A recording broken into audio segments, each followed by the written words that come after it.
Fozzie here from Great Motorcycle Rides, Washington. Today we're going to be starting into section 2 of our build-up on this FXRT here.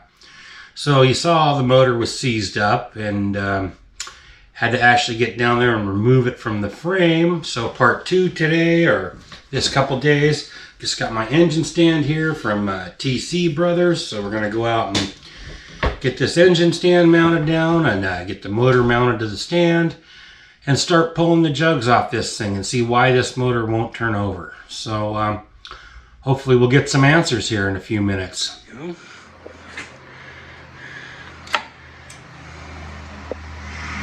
Dropped on down in the slot.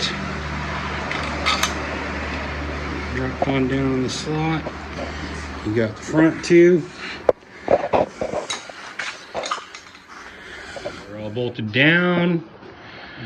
Got the intake off. Getting ready to pull the rocker boxes. Got those things loose.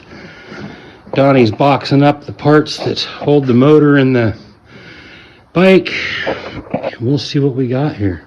Let's lift this rocker box off.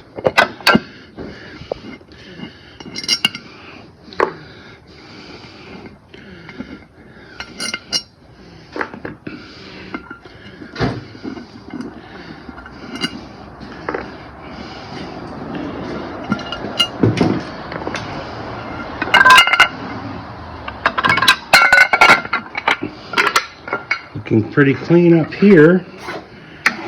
So we'll have to see, dig a little further.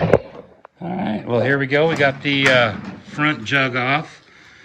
This piston wasn't frozen in there, so I guess we will start tearing apart the back one and see what we got. All right, so we got both jugs off now.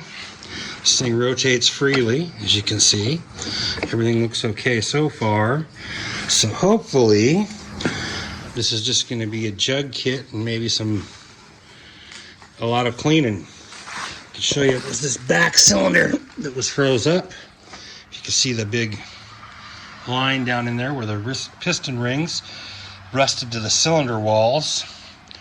It's definitely a mess. But we got it apart, so there's phase 2, huh?